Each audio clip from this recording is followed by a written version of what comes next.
All right, perfect. So we're going to start our SharePoint webinar today, and I'm your host, Tina Abernathy, and we have our guest speaker, Carol Miller. I just want to remind everyone, if they have any questions, just to put them in the chat box, and Carol will answer your questions at the end. We just want to make sure that she can get through all the information. It's going to be a very information-packed session today, so we just want to make sure that we can get through anything, everything. We also have our technical support person, Melanie. So if you're having any trouble at all, just mention it in the chat and she's going to be there to help you out. I'm just going to introduce Carol and myself and tell you a little bit about us. And I'm just going to tell you a little bit about our company just so that you know what we offer and what we do. So here we go. So I joined JN Software and COMPUEASE as an account manager. My career started in community development and counseling, and over many years, it's morphed into many aspects of business and sales. I've been involved in land development, marketing, many new businesses, startups, and real estate, but I've always focused on client care. So I have a deep passion for working with people and businesses, and I always aim to make the process as painless as possible. And just on a personal note, I have 3 teenage daughters, and I love fitness, travel, and cooking. Now, Carol, who's known as Mom, she has seen more than 5,000 students in her 22 years as an adult trainer, and some of them still contact her for information. She has a wide variety of both network, security, and application experience. She's thrived in the technology field by always being willing to test and try and investigate new things. And she brings the attitude to her training sessions. So Carol encouraged adult learners to try new things, experiment, question not only what is done, but what could be done. Let's just flip back there. Carol has created courseware for numerous organizations, as well as delivered from official curriculum and done a wide range of consultations for organizations. As a person highly involved with security mechanisms of technology, she brings tips and tricks to protect an organization's digital assets to all her training delivery. I have no doubt that you're going to enjoy the webinar today. And just a little bit about who JN Software and COMPUEASE are. They're actually sister companies, and we offer services throughout Canada. So JN Software offers training, consulting, and database development Canada-wide. And COMPUEASE provides training for Ottawa and the National Capital Region. So we've been around JN Software since 2002. We do training, online public classes with a live instructor, and private online and on-site training. Of course, during COVID, we're doing everything virtual, which is working out really, really well. But we, in the past, of course, have always offered on-site training, and we will, of course, in the future. We do consulting and database development. Since 1988, COMPUEASE has actually offered on-site public training at our downtown Ottawa training center. And there, again, we do private and we do one-on-one training as well. And what sets us apart is that we have fast quality customer service. We have highly skilled, experienced, and professional trainers, such as Carol. We have a public class schedule, and I'm just going to show you at the end of this webinar how you can go onto either one of our websites and book public classes, or at least see our training schedule, but you can, of course, contact us directly and we can help you out. We always have a guaranteed run. Classes will run, so if you are the only participant, we are still running that class. We always have live instruction, so it's never pre-recorded. It's very interactive. We have a learn or come back free policy for all our public classes. We offer 24/7 after training support for all our software training. And we have both software and professional skills training. So just to give you some examples, as you know, we do a software training. So very much with Microsoft, Excel is very popular. We do Word, PowerPoint, obviously SharePoint. We do Access. Very popular right now is Teams and Microsoft 365 training. We offer Adobe training. We offer programming such as Excel, Power Pivot, Crystal Reports, QuickBooks, and SQL. But we also offer professional skills training. So we do personal development. We do things like time management. So we have like software training for OneNote, but we also offer time management for OneNote. We do business development, project management. We have team building. We have communication skills. So things like business etiquette, conflict resolution, leadership skills, and writing skills, which we can do writing reports and proposals, those type of things. And one other thing I just wanted to mention to you before I turn it over to Carol is that when you join us for a free webinar, we always offer a free training and consulting audit. And people do take advantage of this service because it's absolutely free and it's very, very quick. You just have a consultation with us and we get to know you. You tell us a little bit about who you are, and we find out what your strengths and what your gaps are. And then we can kind of like let you know sort of like what type of training could be beneficial, but also beyond that, it's also about offering our free resources, because not only webinars, we have like on our YouTube channel, we also do tips and tricks, and we have blogs. We have so many blogs on so many different topics that could be beneficial. So instead of kind of going through, our website, we can just share with you what could be helpful for you. So it's really helping you find solutions. So we're going to just put the link in the chat box. If you're interested, reach out to us. Very happy to help. Very happy to talk to you. Here is our webinar outline. I just want to remind everyone, if you have any questions, and please, please, please ask your questions. If you think of something later after this webinar, feel free to reach out to us, but we will get to them after the webinar. I'm just going to turn this over to Carol and stop talking, and I'm going to stop sharing the screen. There you go.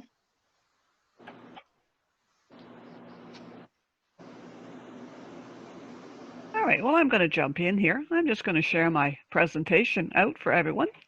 You should be looking at my PowerPoint.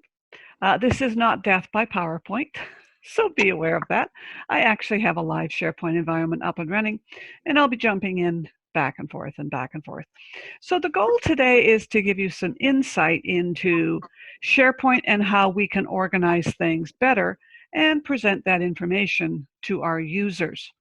And my vision, and most organizations' vision, should be based upon getting users to the content they need in the absolute quickest and most efficient way possible. And we'll delve into those options today. So who I am, and I think that Tina did introduce me very well. I have been working in the trenches for 22 plus years.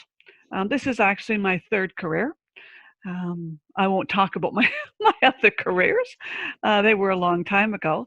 But I have seen a lot of changes in technology. And because of my broad range of experiences, I maybe have a different perspective of SharePoint and what it is supposed to do versus what now currently is being offered to a lot of organizations and their users. So what is SharePoint? Well, there are two trains of thought for SharePoint. There is the collaboration component, where many people contribute and discuss and review. And then there's also the consumption part of SharePoint. Now, the consumption part is where people come and consume or digest what you are offering. They don't always add to it, but a prime example would be a policy library. That would be for consumption. Now, it's not the black hole that some people think it is. For those of you that work with SharePoint currently or have set up SharePoint, you know you have to plan and you have to have this vision. Your users will appreciate a good, well thought out vision. So some of the questions to ask from an administrator or an owner perspective is, how many libraries do I need? How many lists do I need? Will one library do it for me? How many calendars do I need? How should I separate my calendars? Maybe I should have a different site with a different set of document libraries and lists. What sort of metadata do I need? Question arises, well, what is metadata? Metadata is data that describes data. Prime example, when you're sitting at your desk and you have Microsoft Word open and you are composing a document, the metadata includes the size of the file, the date you made it, and your name that you are the author. That's metadata. SharePoint understands all of that, and you can extend the metadata. So with the extension of metadata and the introduction of views, you should understand we might not need 3 libraries, 5 libraries, 10 libraries. Maybe what we need is one library with different metadata and different views. Now, one SharePoint library, yes, that is correct. 30 million documents in a single library. Can you imagine your users having to scroll through 30 million? Well, they shouldn't have to. If you set up the metadata and your filtering options and your views correctly, and the default view should be the one that suits or fits the majority of your users, then your users have to be trained to flip through the different views. Now, metadata. When you are working with a list, a calendar, or a document library, there is more metadata harvested than what users see. It's a matter of turning those extra things on if you need them, or adding more to it. So let's have a look. Now, this particular screenshot is actually from SharePoint Online, but it would be almost identical to SharePoint on-premise. Notice the little red arrows here. The author is one of those metadata fields that is automatically included, but we don't see it when we upload a document. Now, the department, notice there is a field called department. Department is an extended metadata column. You can pull it from site columns and have users fill it in. Now, based on what you see there, and let me just turn on my little pointer, I am looking at the all documents view. So all of the documents, all potentially 30 million, I could look at. But notice I have a for sales. Now that is a view. And if I were to select that, I would see just the documents that related to sales.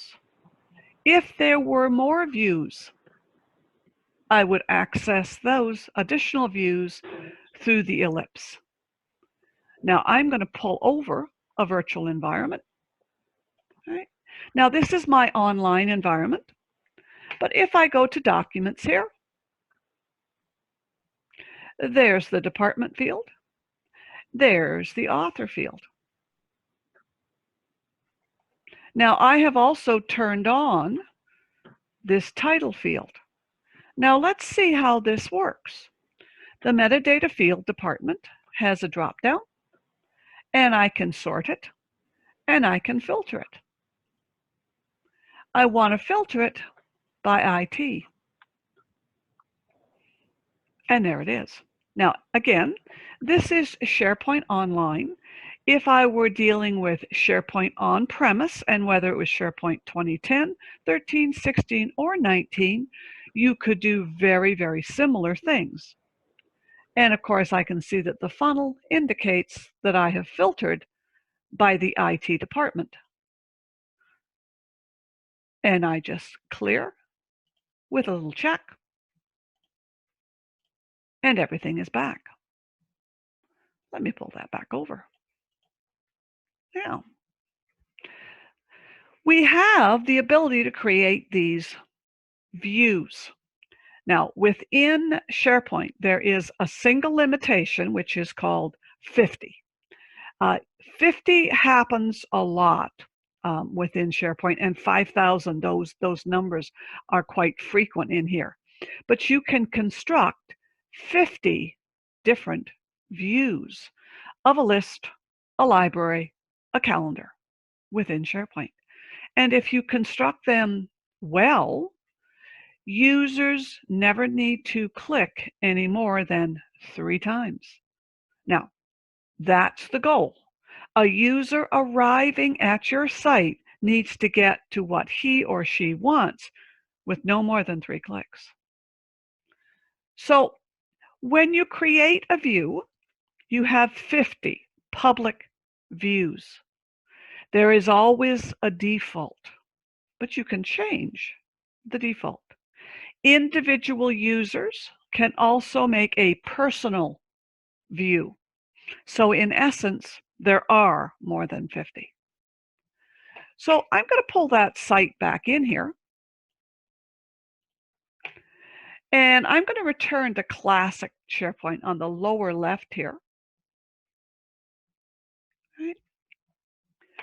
Now in here, I am looking at the All Documents view. If I use this drop down, there is a Sales Document view. I'm only seeing sales. So if I have salespeople, they come in, they click once, they get their documents. If I have IT people come in, well, we've left them out of here. So what we're going to do is we're going to create a view. Now, there are several ways of doing it. The simplest way is to come to the cog or the gear and go into our library setting options. And we scroll down to the very bottom. Now, everything on this page, ladies and gentlemen, relates just to this document library. At the bottom, however, there's our views. And I'm going to create a new one. Now, the name should be intuitive. It's going to be a standard view, but if this was a calendar, I could do a calendar view. If the object was date and time driven, I could do a data sheet view. I could do a Gantt view. Or if I had SharePoint Designer, I could take it out to Designer. But I am just going to do a standard view. We'll wait just half a second. I'm going to call it IT Documents or IT Documents. Notice this will not be the default view. It is going to be a public view. Now here, where these little blue check marks are, means I am seeing that in the view. Notice there are more here than you might normally think you'd want. Notice there is down here labels, names, retention labels, sensitivity, if you work in that type of environment, versioning. Now what I'm actually going to do is navigate down on this page to this filter option. And I'm going to ask it to filter on a specific field. The field that I am looking for is the department field. When it is equal to IT.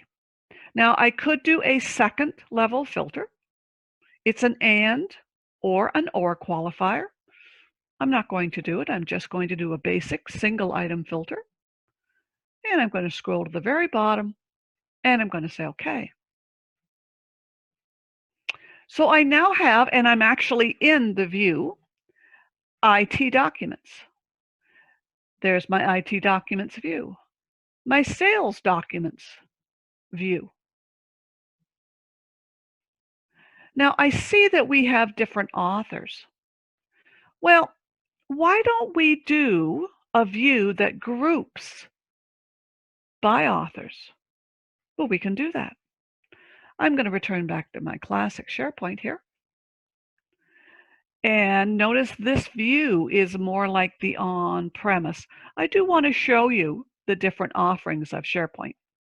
So we go to our library this time, and right here we can create a view. So different choices to make this. And again, we're going to do a standard view, but the name should be intuitive. Group by author. It is going to be a public view. I'm going to scroll down. I can change the order here. So I don't want created. I don't want modified, modified by in this view. But I do want to see who has it checked out.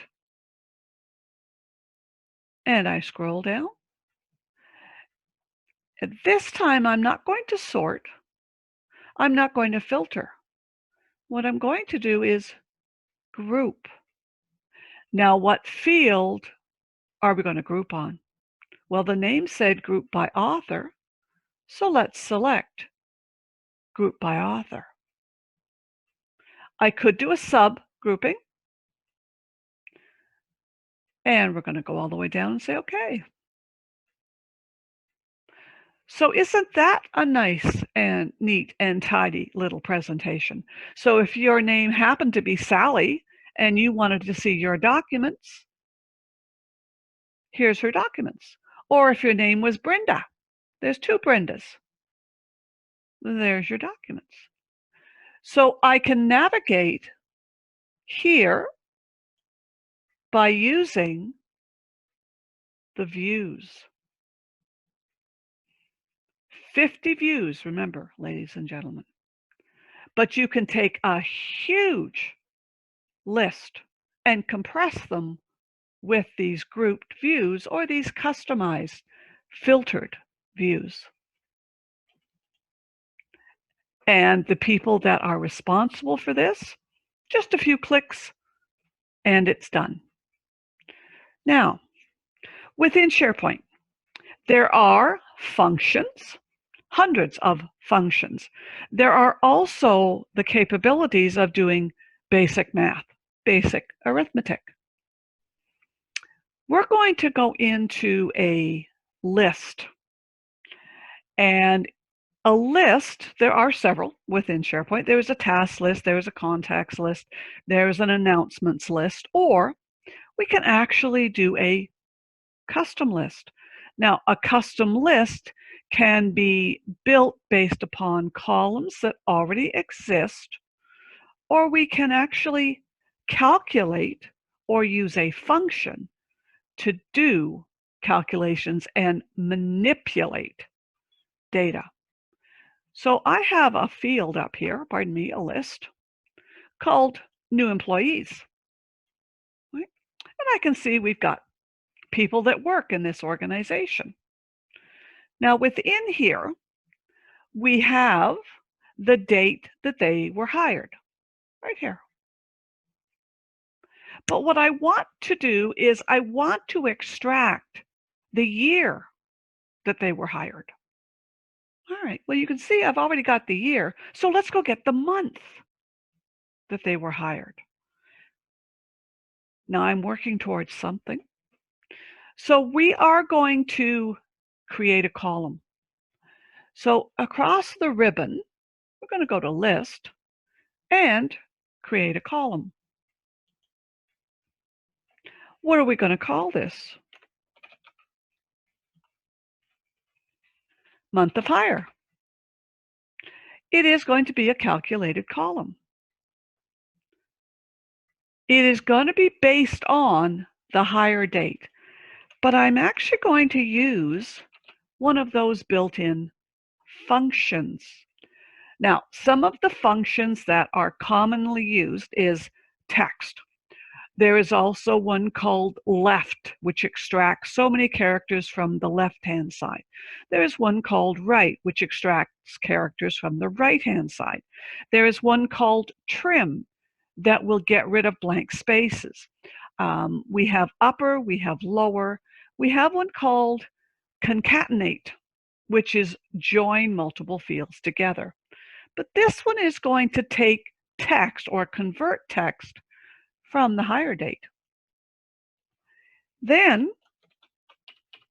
I want a 3-digit month or a 3-character month from the hire date field. I am going to return it as a single line of text, and I'm going to say okay. And there's the month of hire. All right. Well, let's bring in the concept of views and grouping upon 2 calculated fields. So let's create a view. This is going to be a standard view again.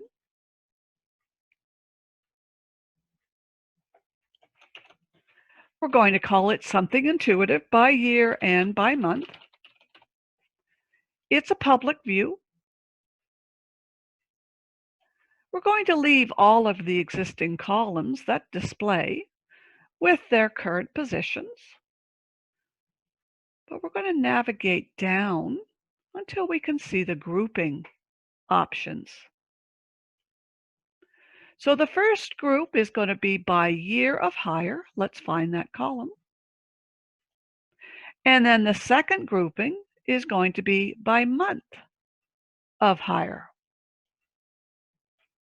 And let's say OK.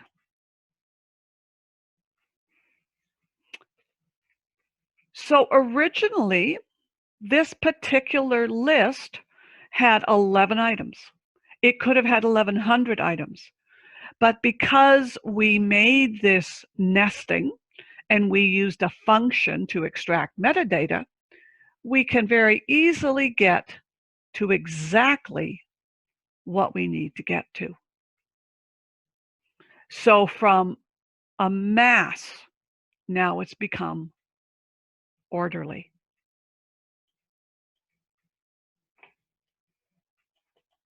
Now, lists can be based upon any sort of metadata, and then any sort of function or any sort of calculation.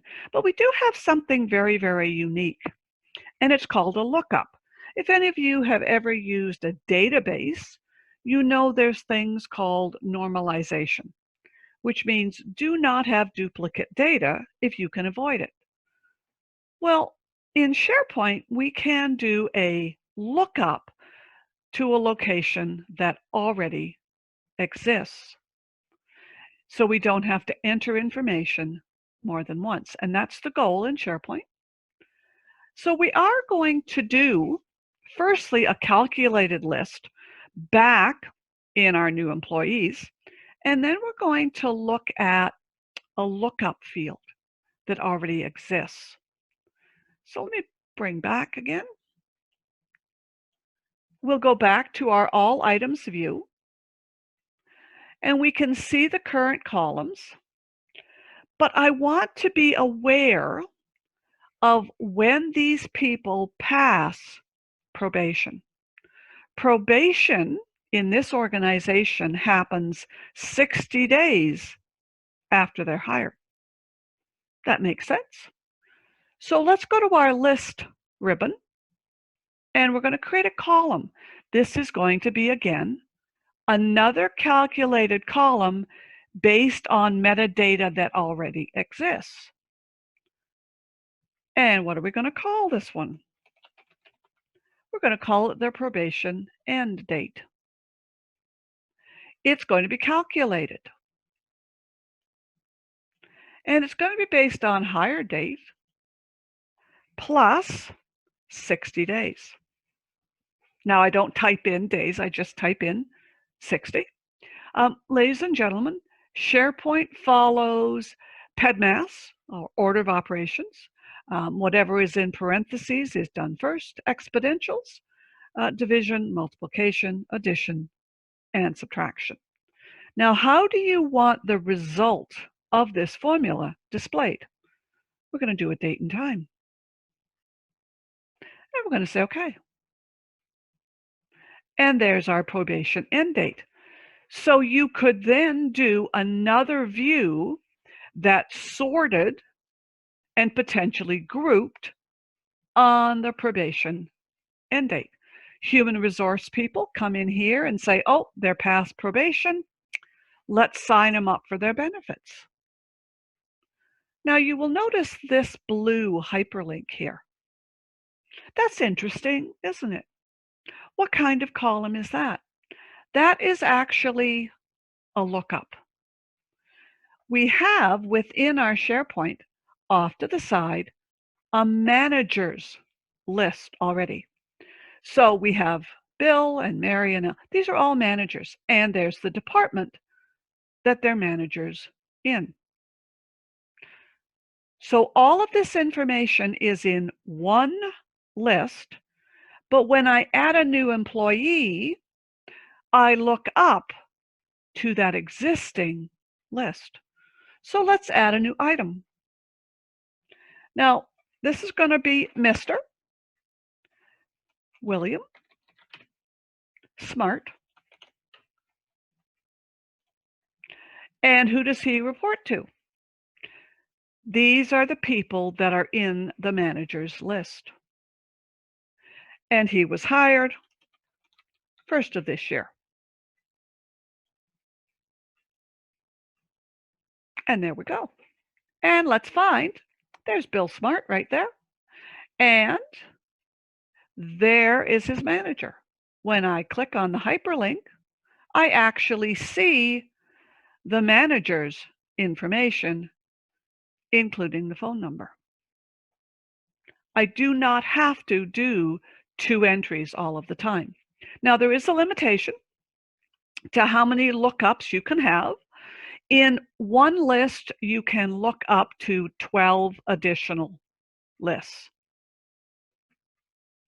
And of course, here, this metadata column comes from the manager's list. This comes from the manager's list.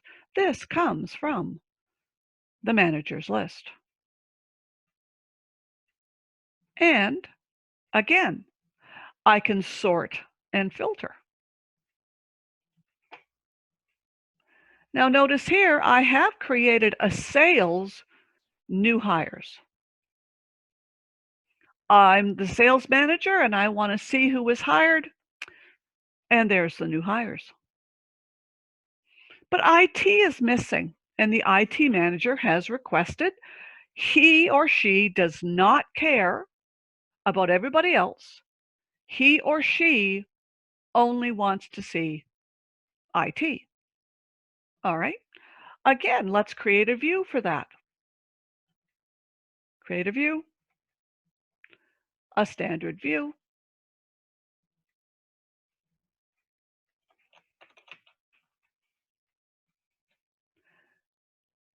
And this again will be a filter. So we're going to filter based upon department right there. And we're looking only for IT. Now this time I am going to sort this by hire date.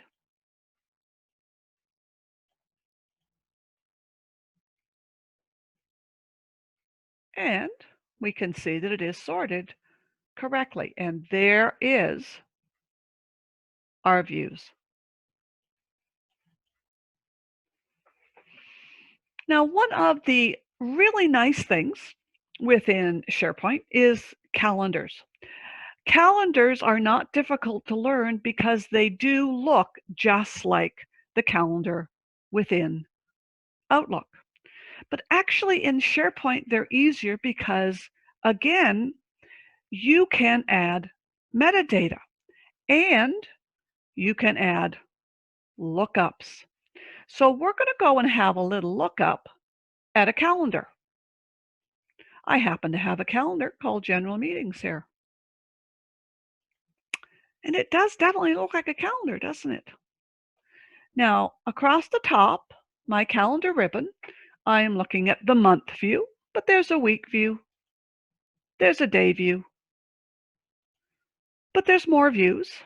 Here, I'm looking at the calendar view, but I have a sales event view with only sales events in it. So it is a filtered view. And I can go back.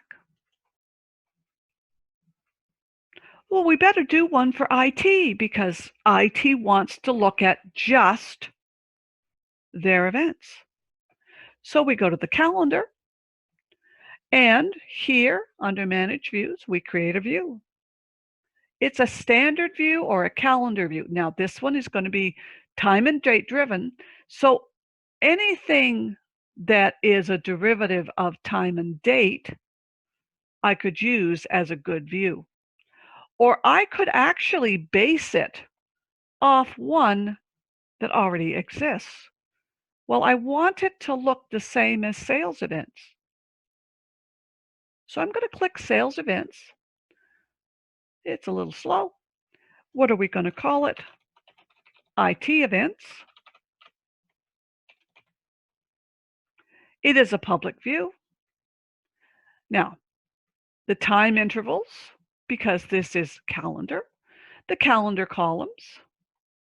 The default scope, or what we'll see, is by month, and we're going to filter based on department where it's equal to IT. And we're looking at the IT events. We've just got a phone call. There's a new IT event going to happen on Friday. So we're going to add. So this is called the IT Roundup. It's going to happen in the conference room. And of course, they are IT, so they're going to go at 11 o'clock till 1 o'clock. Lunch is provided.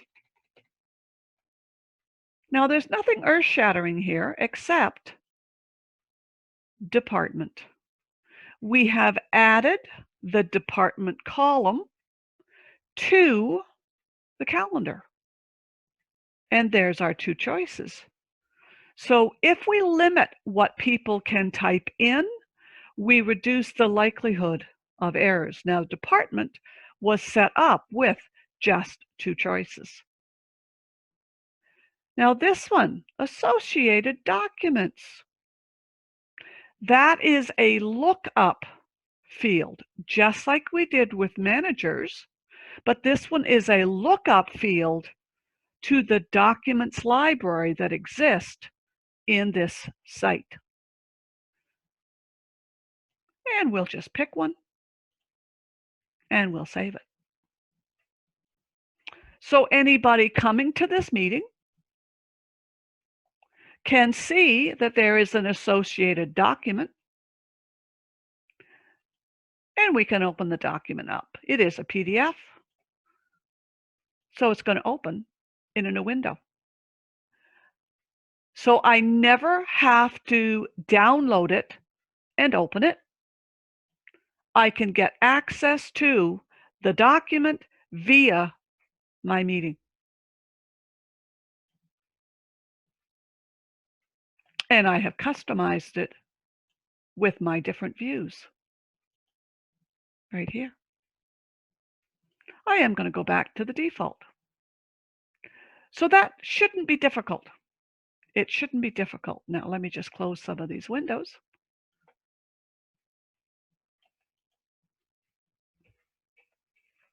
Now we kind of bring this all together here.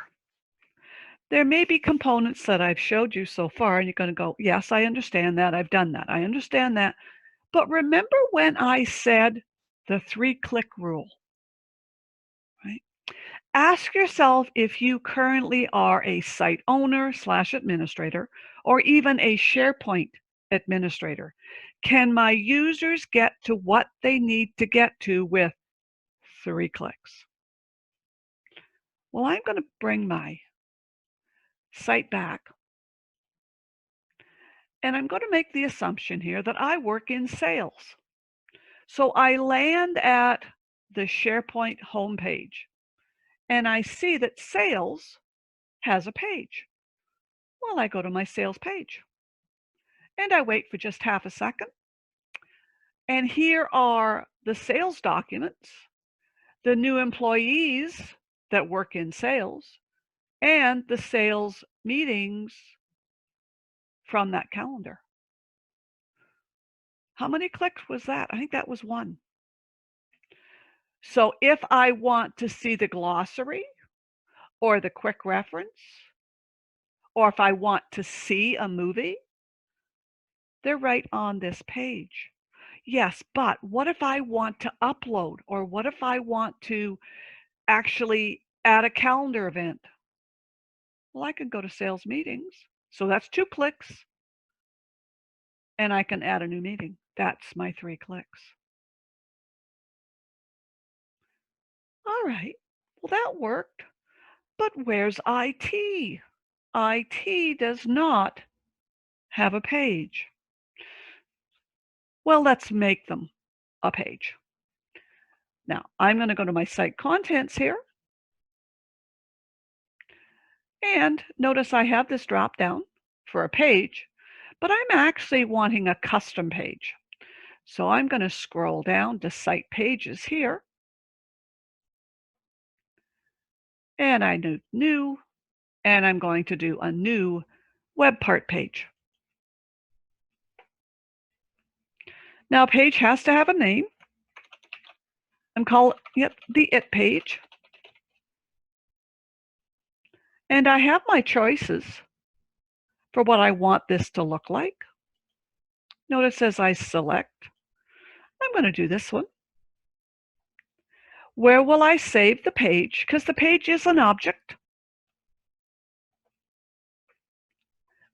Now, when this page opens, it's asking me to put input in here. So I'm going to add a web part, and a web part is a self-contained mini application. I want something called a content editor, which just gives me text. I wait for half a second.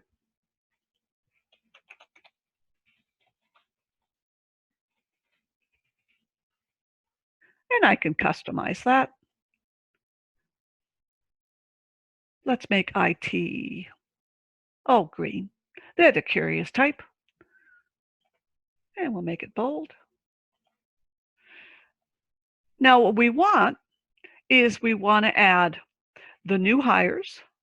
We want to add the IT documents and the calendar. So I can put these in different places. It's a personal choice, but I'm going to add a web part over here. And we're going to scroll to apps. And I want new employees, which is an existing list. I wait for a second, and there's my new employees. But unfortunately, I'm seeing them all. I don't want them all. If you just hover where the title of this web part is, there's a drop down. And I can edit what I see on that screen. A sidebar is going to open up.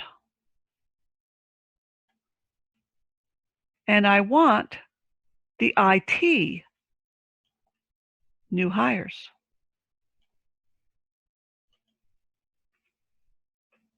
So there's the IT new hires. Now over here, I could do the documents.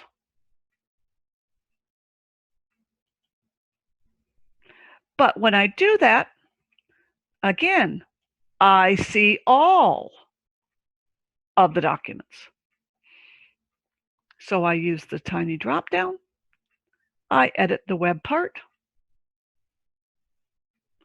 I scroll over. And I want the IT documents. I accept this. You won't see the pop-up if you were using on-premise. So there's the IT page, the IT new hires, the IT documents, and we need a calendar. Well, I could add the calendar any place I'd like here. I'll add it right here. And I find our general meetings. Wait for just a moment till it populates. There's our general meetings. But I see them all again. So I use the drop down. I edit the web part.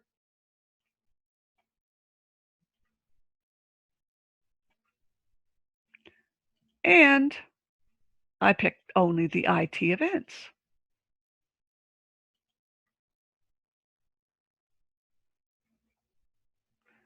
So if you're satisfied with the page, we stop editing the page, and there's the page. Now you will notice that right directly from here, they could add a new employee. They could also add a new document or upload a document from their departmental page. If an organization has 70% of people that only consume information and 30% that contribute, you can actually customize the page where from here they can see, but they can't upload. Well, how do I do that? Well, we have to edit the page again. And we scroll.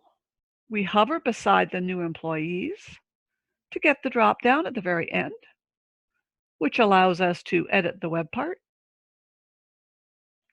When the sidebar opens, we pick IT new hires and we pick no toolbar, because that's what that upload or new item option is. It's a toolbar.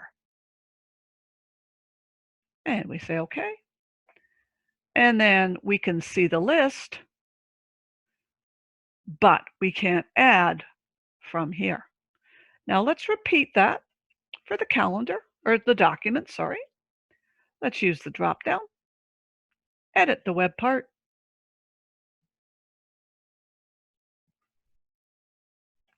Come off to the side, IT documents, no toolbar, and we stop editing.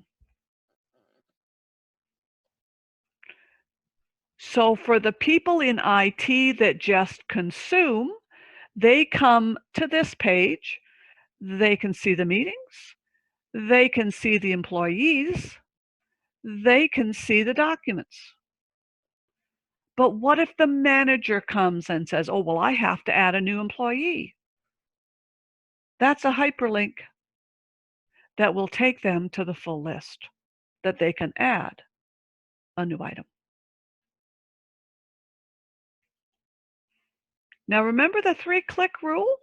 So how do we get IT people to come quickly with less than 3 clicks to this page? Well, we copy the URL, we edit the links, and we're going to add a new link. This is going to be the IT page. Now, part of this link we don't need. We don't need all of this extra up to the ASPX. So there's our IT page. Now, as long as we are editing here with, you can see we have these X's. If you're really good, you should be able to click and drag and put underneath department pages.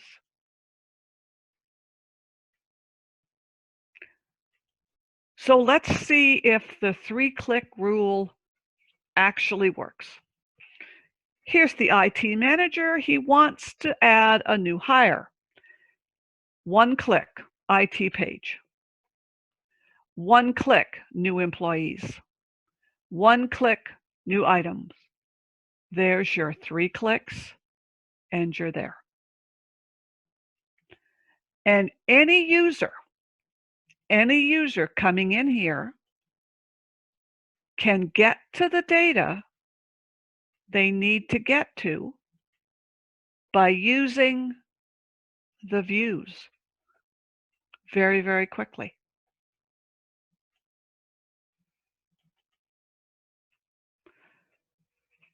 Now, you will notice that the sales department, their page looks a little different, slightly different. It is different because the placement is different, and I have added here some color to the title bar, which is actually going to take a little bit of code.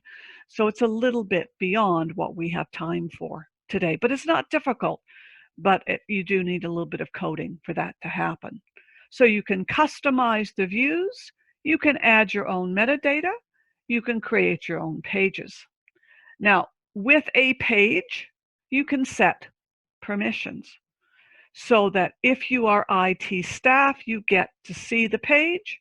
If you are, say, sales, you can't get to the page.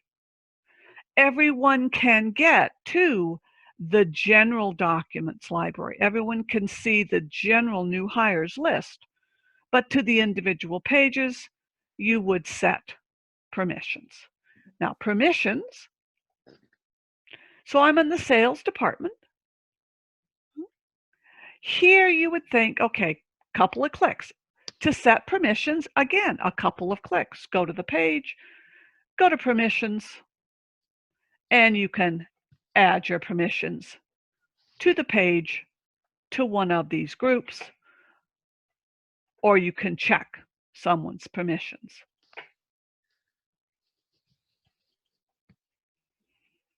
Now, I want to introduce a feature that a lot of people that have worked with SharePoint are probably unaware of. Let's take an example. Let's say you are an administrative person and you are responsible for working with lots of documents, lots of new hires. And in a given day, you could have interacted with 75 objects in SharePoint, 75. So what you've asked IT to do is give you a page. So they have, and it's called Your Work. Now, this started out as just a page. And in here, this was a content web part. And we've just typed this in. Then this was a special web part. And I'm going to modify this page so that you can see this. I'm going to go to the page option here. I'm going to edit the page. And notice I can select, and I'm going to delete the web part. I'm going to stop editing, so therefore save the page. Now, one of these documents, I'm going to make a change to one of these documents. I'm just going to go in and notice simple things, change something, and save it. And there we go. So I have interacted with that. 2 days from now, someone says, well, do you remember that document that you worked on? And you're working on 50 a day. Well, let's go back and modify this so that you can see the documents. So I'm again going to edit the page. And I am going to add a web part. Now, this won't be placed in the exact same spot.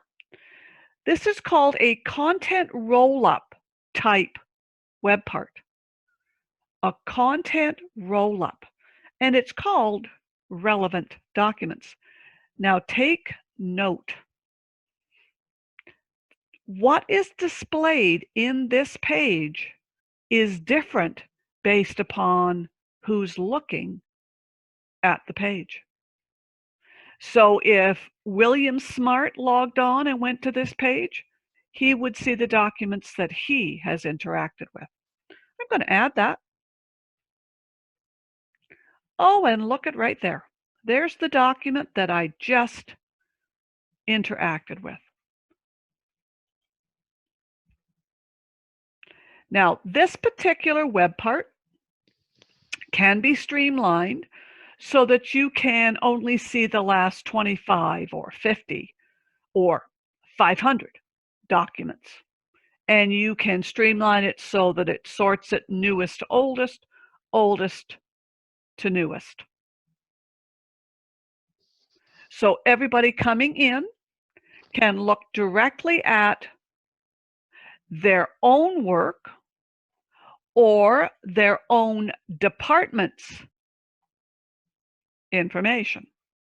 And it's all based upon views and metadata. But what we have done is we have actually achieved our goal of the 3 clicks. And as far as setting it up, not difficult, as long as you have the vision. When you originally create your site, and then all of the list, libraries, calendars in your site, and of course, training the users. So Tina, do you want to jump in? Oh, she's got her microphone turned off. Hi, sorry about that. Sure, I'll just, you do have a few questions, but before you get to that, if anybody else has any other questions they want to pop into the chat, that would be great. I'm just going to share a link to that free training consulting audit that I was speaking about. And I just wanted to just show everyone our websites and how to look up public training or our private training. So let me just share my.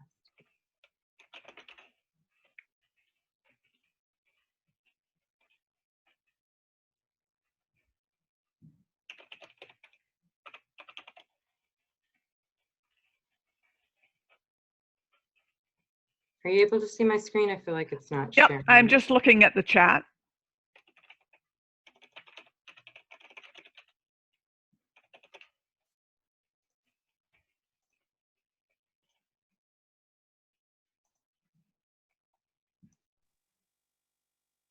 Okay, so here we go. So here is our JN Software Consulting website.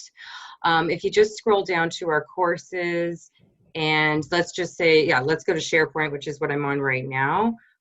You can scroll down at all the different SharePoint courses that we do offer. You can click on the full outlines. You can also, if you click on the outline, this is just something I really wanted to show you before we kind of run out of time. On the right-hand side here, you can register for our online classes.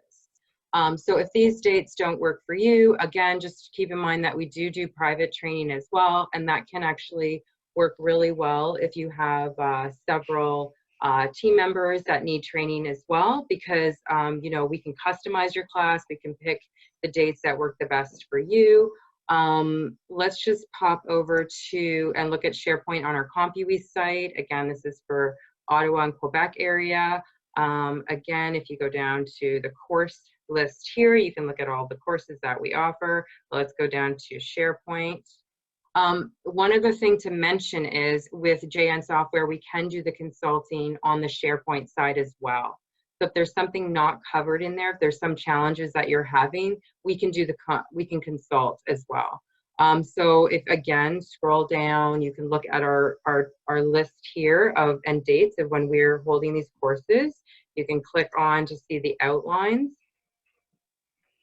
Make sure that the objectives make sense, and you can see again here on the right-hand side where you can book our classes. Okay, so let's just go back to our presentation. Here's just some ways that you can contact us. So again, Ottawa and Quebec, COMPUEASE, across Canada, JN Software. You can phone us, email us. We do encourage you to follow us on social media. Our YouTube channel, that's where we have all our past webinars. That's where we have all our tips and tricks. And then, you know, Facebook, Instagram, LinkedIn, we're posting great articles. We're always posting like our upcoming courses and all of our free resources. So we really encourage you to join us and to follow us if you can. Okay, so Carol, if you want to take it away in terms of any questions. Well, I did see that there were two chats. How do I add tags to a document when the document is actually uploaded? If you make the field a mandatory field, They will be prompted to fill it in. If you don't make it a mandatory field when you attach the metadata column, you have to train users to always go into properties and set those values. And one of the questions from Chris is, why do I always click apply? And that's actually old school. You actually don't need to click apply. Yeah. And you know, Chris, the 3-step rules will make your users more accepting of SharePoint. There is nothing worse from a user perspective in having to click 5 or 6 or more times to get to what they need to get to. And the relevant documents will also assist them a lot. An awful lot. Mm-hmm. All right, well, thank you, Sylvia, or Sylvie, for playing. And Susan? Mm-hmm. Well, and thanks everyone for joining us, and please reach out again if you have any questions.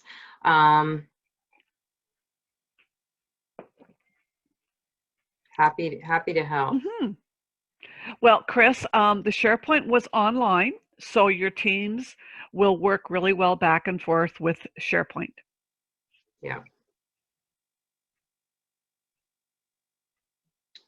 All right. Is that all the questions we have? Is that everything?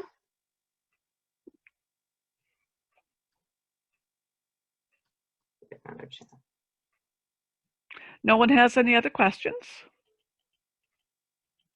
All right. Well, I guess that's everything. Thank you so much, Carol. All righty. Excellent. Lots of information. And we'll hope to talk to you soon. All right, everyone, take care. Bye for now.